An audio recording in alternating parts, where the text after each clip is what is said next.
If I asked you, what is a tree, what would you say? You could start with a simple description. Trees are usually tall. They've got green things on them called leaves. They've got a trunk made of wood. But what is it?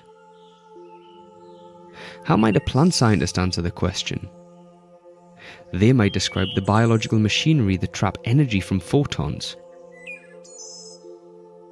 Or they could describe the special adaptations trees have to absorb water. Or how specially adapted tubes called xylem vessels can carry that water through the plant. But again, what is a tree? To understand things, one approach is to reduce them down to their smallest parts. An approach known as reductionism. Reductionism relies on the idea that we can fully understand all properties of something if we understand all of the smaller parts that make it up. There's an ancient Buddhist parable about a group of blind men who come across an elephant, something the blind men have never known before. They decide to try and figure out what this thing is, and each of them reach out to feel a part of it. One grabs the trunk and says this thing they've discovered is like a snake. The next blind man reaches out and touches the elephant's ear. He disagrees with the first man and describes this new thing as being like some kind of fan. Each blind man gains information about a different part of the elephant. None of them figure out what an elephant is. The mistake the blind men made was not communicating. But even if they had shared what they had learned, would their combined knowledge about the elephant's tusks, legs, trunk, ears and skin texture have painted a true picture of what an elephant is? Reductionism says yes. If you understand all of the smaller parts, you understand the whole thing.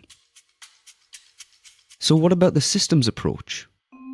The systems approach says no. You cannot fully understand something unless you view it as a whole and see it interact with its environment. We know a lot about the individual parts, the biological structures that make up a tree, but let's think about what a tree is when we see it as a whole, using the systems approach.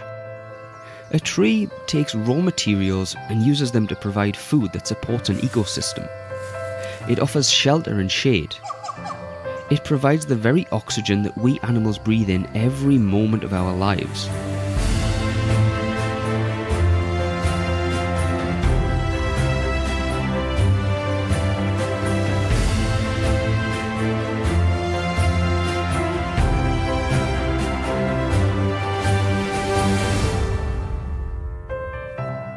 A tree is certainly much more than a collection of biological structures. Leaves alone can't make food through photosynthesis, not without other components of the tree. Roots can't take in water unless there's a stream of it moving through a plant stem. Plant cells can't offer shelter for animals. The properties of a tree that exist when all components are put together are known as emergent properties. Properties that don't exist in any individual component alone. This combining of parts to make something greater than the sum of themselves is what we call synergy.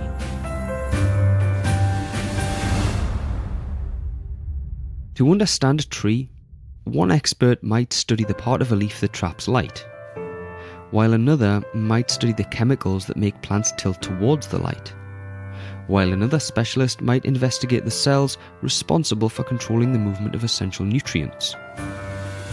It would be unfair to compare these scientists to the blind men in the parable. For one thing, unlike the blind men who didn't share what they learned with each other, scientists and researchers work very hard to share their findings and build on each other's work, ultimately contributing to our understanding of the system as a whole. If, however, scientists combined all of their collective knowledge on a tree, but never actually saw one as a whole, in its natural environment, could they predict its emergent properties? Can reductionism predict synergy?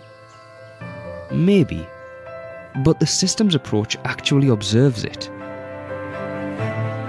Reductionism explains that studying the individual parts, seeing each jigsaw piece in turn, is all you need to do to see the picture. The systems approach, on the other hand, says do the puzzle and look at the picture.